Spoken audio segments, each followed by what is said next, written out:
Alhamdulillah nahmaduhu wa nasta'inuhu wa nasta'gfiruh wa na'udzubillahi min sururi anfusina wa min sayyiati a'malina may yahdihillahu fa huwal muhtadi wa may yudlil falan tajida lahu waliya mursyida. Asyhadu an la ilaha illallah wahdahu la syarikalah wa asyhadu anna Muhammadan abduhu wa rasuluhu la nabiyya ba'da. Wa ba'du, ikhwati iman yang dimuliakan oleh Allah Subhanahu wa taala. Alhamdulillah, bersyukur kita kehadirat Allah Subhanahu wa taala. Kita masih diberi kesempatan untuk menjalani kehidupan di dunia ini dalam rangka kita semua mengemban tugas utama kehidupan, yaitu beribadah kehadirat Allah Subhanahu wa taala. Alhamdulillah, pada kesempatan saat ini kita masih bisa menyempatkan meluangkan waktu untuk hadir di majelis ilmu dalam rangka mencoba mempelajari hal-hal yang berkaitan dengan tuntunan ajaran Islam. Pada kesempatan ini kita coba buka firman Allah yang terdapat di dalam Quran surat Al-A'raf ayat 96. A'udzu billahi minasyaitonir rajim. Walau ana ahlal qura amanu wattaqau la fatahna alaihim barakatim minas sama'i wal ard walakin kadzabu fa akhadnahum bima kanu yaksibun. Shadaqallahul azim. Dan kalaulah penduduk negeri itu beriman dan bertakwa kepada Allah, maka kami Allah Subhanahu wa taala akan membukakan untuk mereka banyak keberkahan dari langit dan bumi. Dan akan tetapi mereka mendustakan, maka kami Allah Subhanahu wa taala mengazab mereka karena apa yang mereka lakukan. Surat Al-A'raf ayat 96 ini memberikan dua kabar untuk kita. Yang pertama itu kabar gembira. Yang kedua peringatan keras. Kabar gembiranya adalah Allah Subhanahu wa taala menjanjikan sekiranya penduduk negeri itu beriman dan bertakwa, Allah akan membukakan keberkahan dari langit dan bumi. Kabar yang kedua adalah peringatan, apabila kita mendustakan, maka Allah Subhanahu wa taala siap menurunkan azab atau siksa.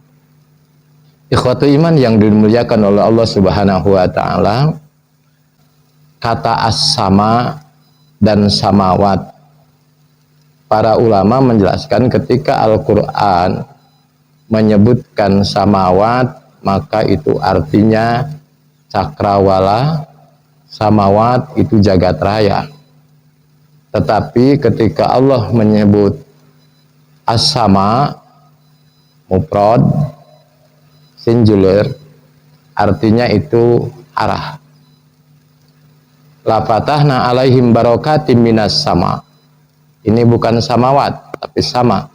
Berarti Allah akan menurunkan keberkahan dari atas, wal ard, dan dari bawah.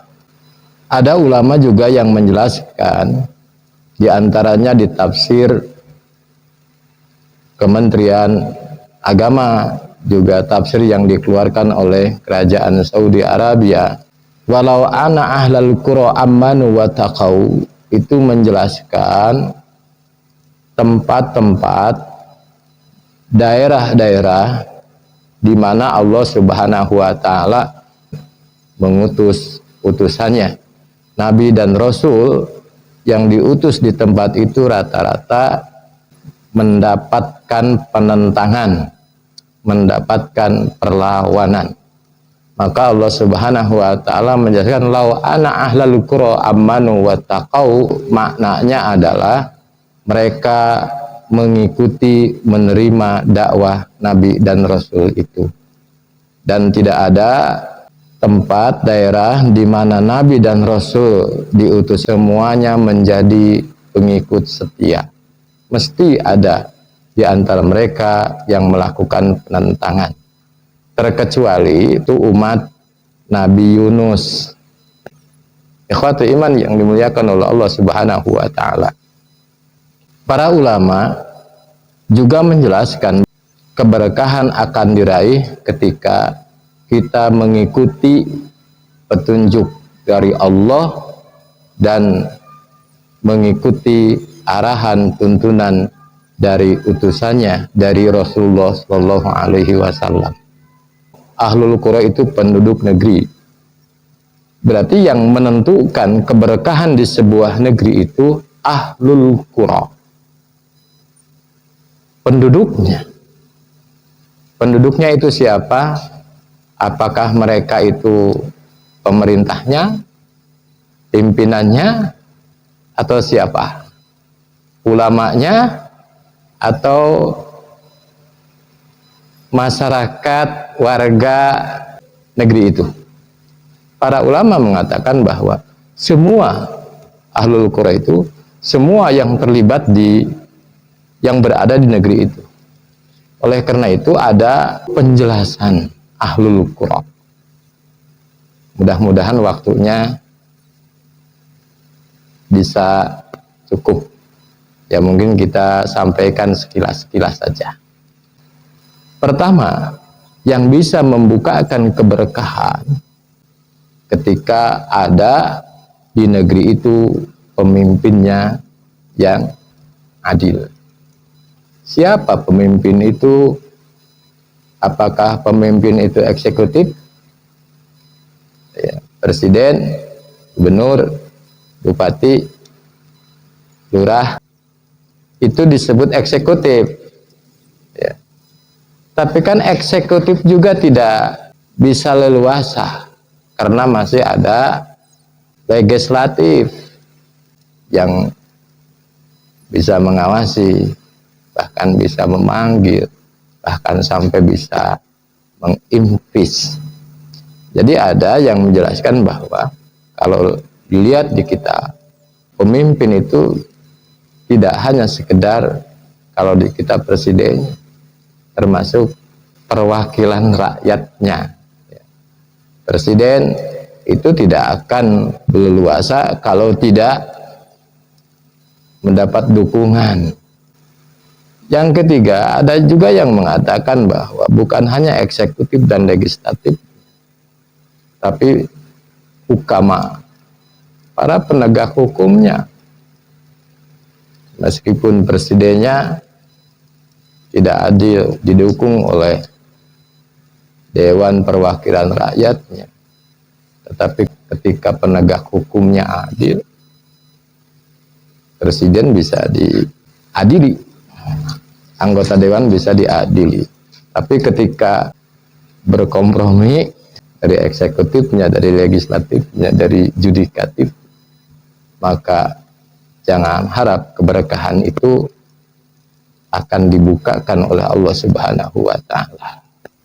Jadi lau ana ahlul qura amanu wa taqau, berarti umaroknya itu dari mulai eksekutifnya, legislatifnya, yudikatif itu harus adil.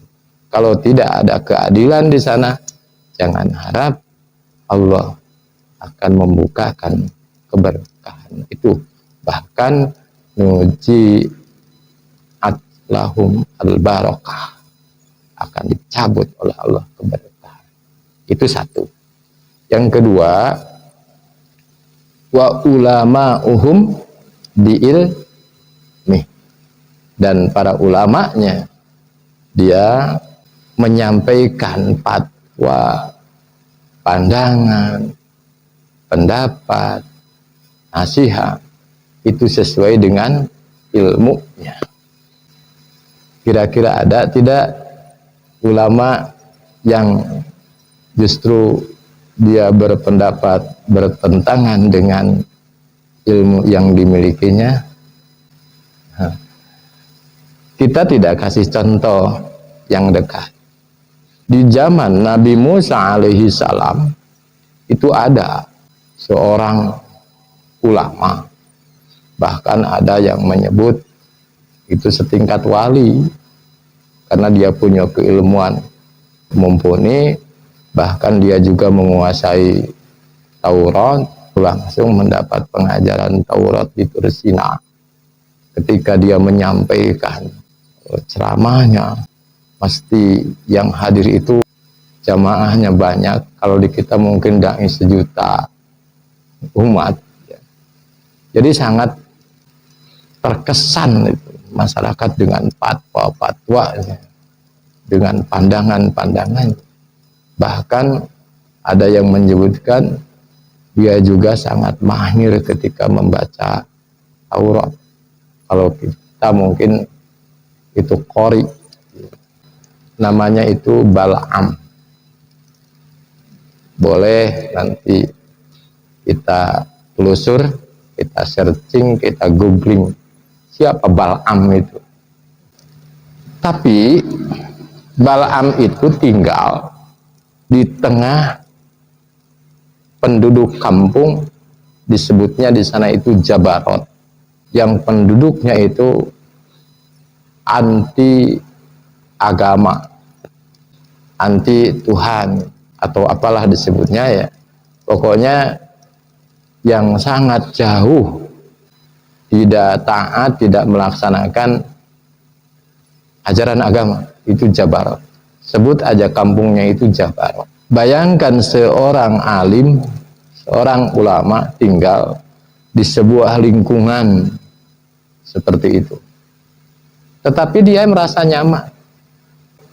Kenapa? Karena kebutuhan sehari-harinya itu dipenuhi oleh mereka. Kebutuhan keluarganya dipenuhi oleh kaum Jabarot itu. Dia sangat nyaman tinggal di situ karena dengan fasilitas-fasilitas duniawi yang disediakan. Dan Bal'am itu juga disebutkan di kisahnya, dia punya kelebihan.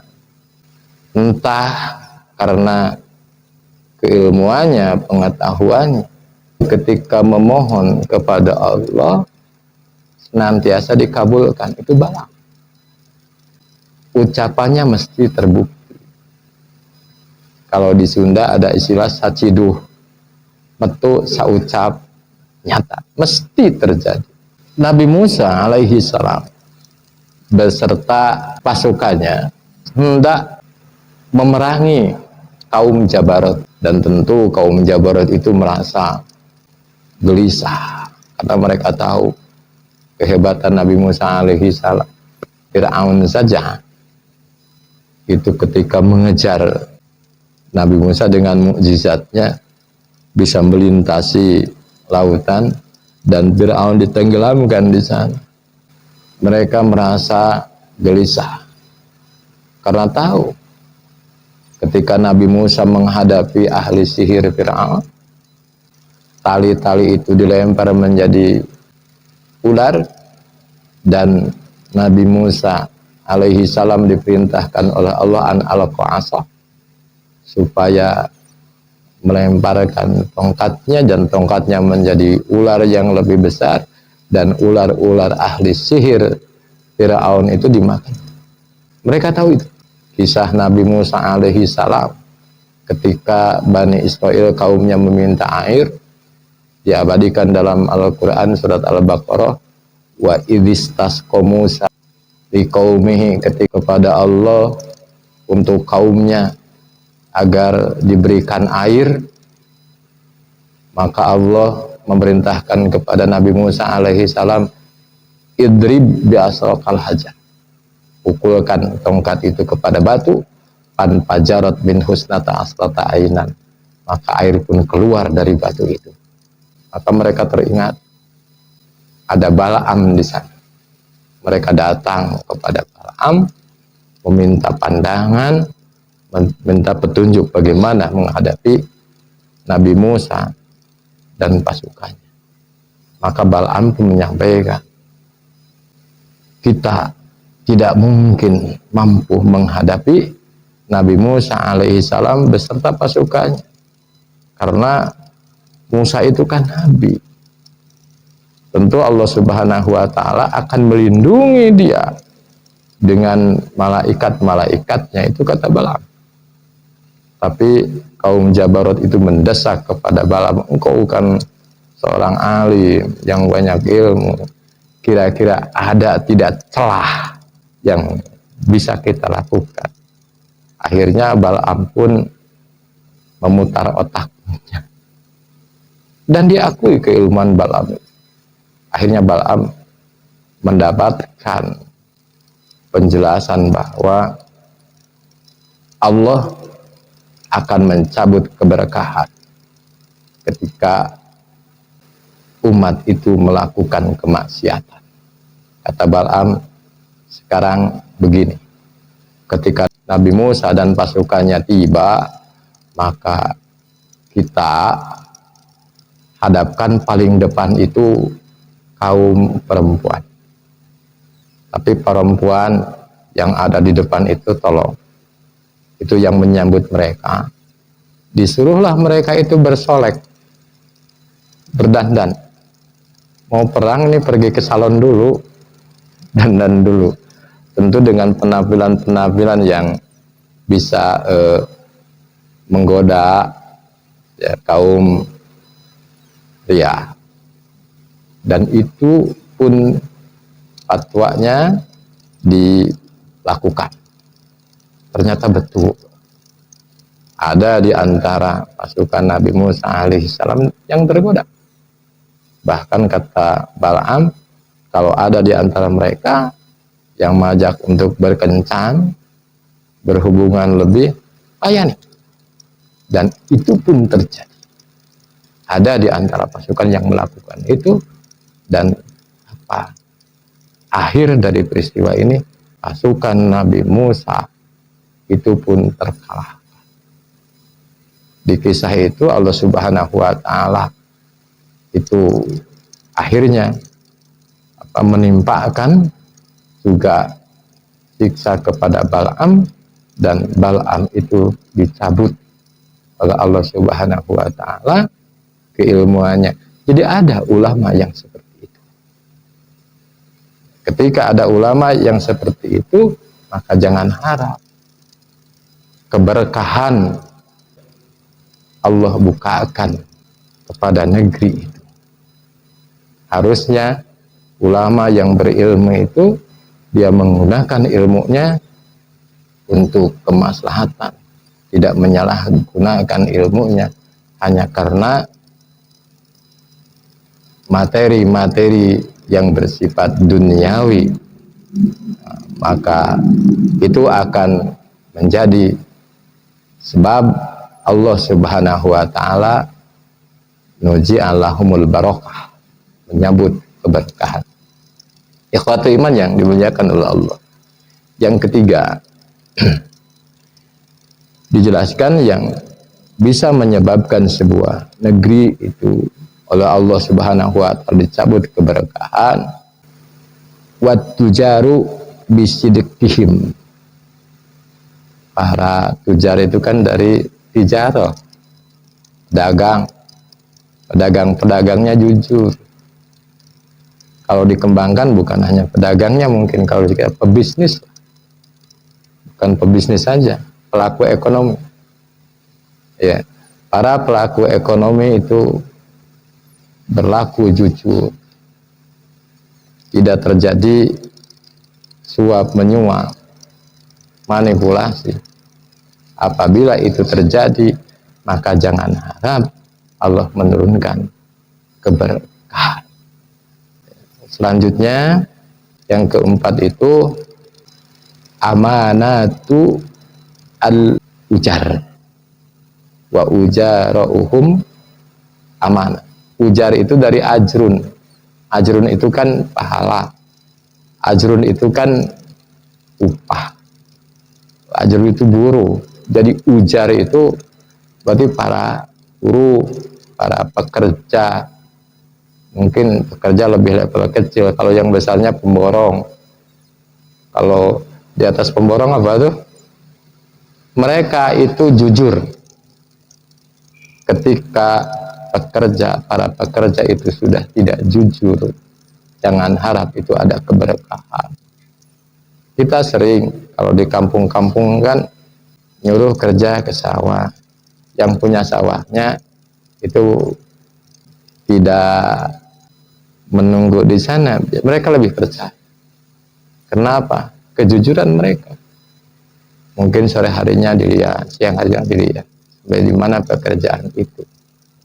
Beda dengan proyek-proyek kan, itu sampai ditunjuk mandor. Mandor itu kan dari nadoro ya.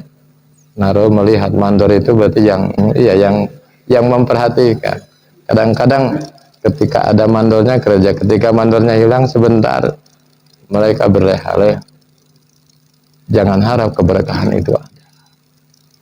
Harusnya kejujuran, ya, wa ujauruhum sidikun.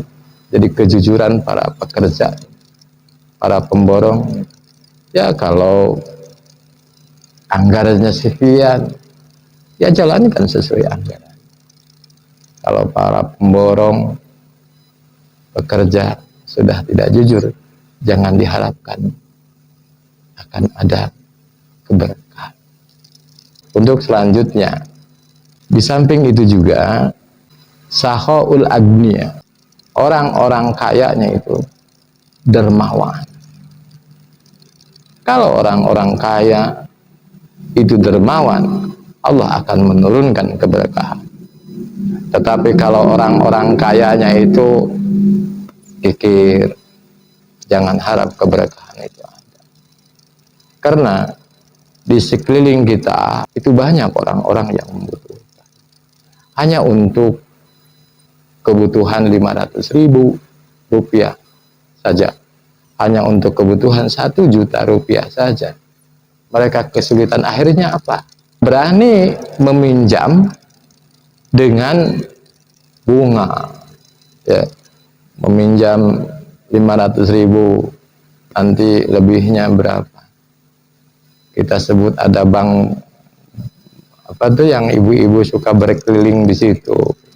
Coba kalau ada orang-orang yang berlebih hartanya, mereka mau berbagi.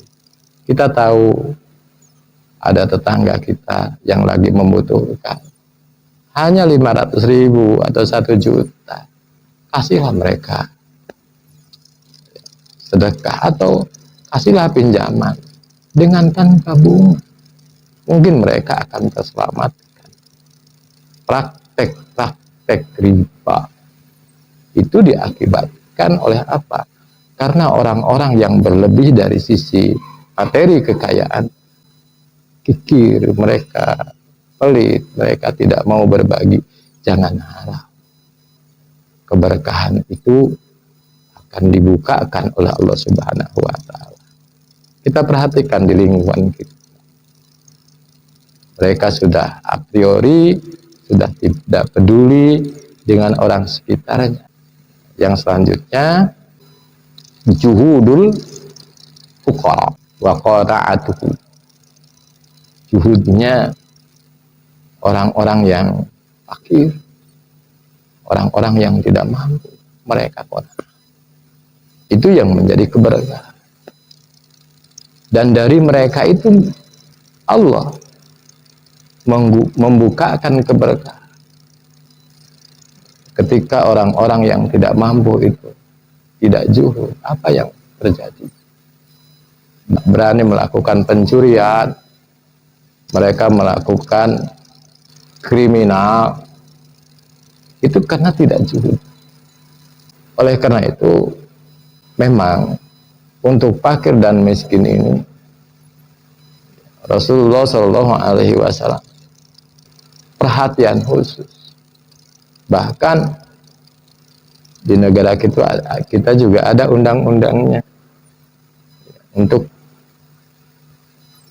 memberikan perhatian kepada mereka-mereka yang tidak.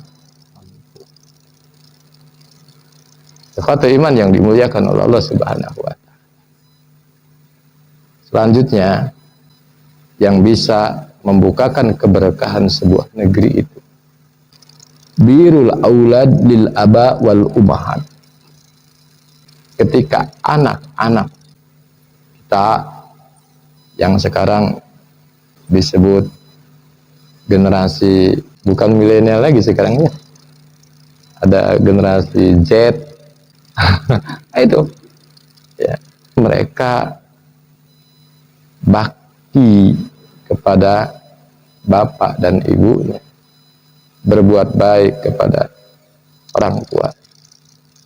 Ketika anak-anak generasi kita sudah tidak berbuat baik kepada orang tuanya, jangan harap keberkahan itu Allah bukakan. Bagaimana perhatian kita untuk generasi ke depan? Jangan sampai generasi ke depan itu rusak. Dan sekarang memang ada agenda-agenda yang hendak ya, menghancurkan sebuah negeri itu dengan merusak generasi mudanya. Maka kita harus ada perhatian khusus untuk generasi ini. Rasulullah SAW mengatakan ketika ada seorang anak yang durhaka kepada orang tuanya, maka aras Allah itu terguncang. Begitu dahsyat. Bahkan dikisahkan, kita sering dengar cerita ini, sahabat Rasulullah SAW yang bernama Alqamah. Sering kita dengar cerita Alqamah. Alqamah itu sangat berbakti kepada orang tua. Setiap dia pulang dari ikhtiarnya, dari usahanya, hasilnya itu senantiasa dia berbagi kepada orang tuanya. Dia dulu kan bagian orang tuanya. Mungkin kalau kita setiap kali kita mendapatkan upah, kita mendapatkan gaji, kita sisihkan untuk orang tua kita. Satu ketika orang tuanya itu menanti-nanti anaknya, kok belum ada yang biasanya mengirim, memberikan hasil usaha, kemana anaknya itu? Ternyata diceritakan, dipengaruhi oleh istri, ada yang menyebutkan seperti itu. Akhirnya orang tuanya itu merasa tidak enak hati. Karena orang tua yang tidak enak hati itu, Alqamah di akhir hayatnya, dia ahli ibadah, tidak bisa mengucapkan kalimat tauhid. Ditalkinkan sangat sulit mengucapkan la ilaha illallah. Akhirnya Rasulullah bertanya, ada apa dengan Alqamah? Setelah diteliti, oh iya, karena dia pernah menjadikan orang tuanya sakit. Mungkin kata Rasulullah, itu dia lupa, bisa saja kan, tapi orang tuanya tersinggung. Akhirnya didatangi supaya orang tuanya memaafkan, memberi maaf untuk Alqamah, tapi orang tuanya tidak. Akhir cerita itu orang tuanya ridho memaafkan Alqamah, dan Alqamah dengan mudahnya di akhir hayatnya mengucapkan, melafadzkan la ilaha illallah. Itu dahsyatnya birrul auladil aba wal ummah. Yang selanjutnya yang bisa menghadirkan keberkahan ke sebuah negeri itu yaitu ifatun nisa. Ifah itu artinya menjaga kehormatan. Ketika para wanita, para perempuannya menjaga kehormatan, subhanallah, perempuan ini memang punya peran luar biasa dalam rangka membukakan keberkahan. Jadi ketika ada perempuan, wanita berhijab menutup aurat, itu mereka menjaga kehormatan, memakai kaos kaki, itu semakin meningkatkan kehormatan dan itu mengundang kebaikan. Bukan dipersulit untuk berhijab, justru didukung untuk berhijab. Dan pengaruh perempuan itu luar biasa. Seorang nabi dikisahkan dalam Al-Quran sampai dia dikeluarkan dari surga gara-gara siapa? Nabi Adam alaihi salam itu di dalam surat Al-Baqarah itu jelaskan, ya Adam uskun anta wa zauzukal jannah. Adam, tinggal engkau dengan tenang di surga bersama istrimu.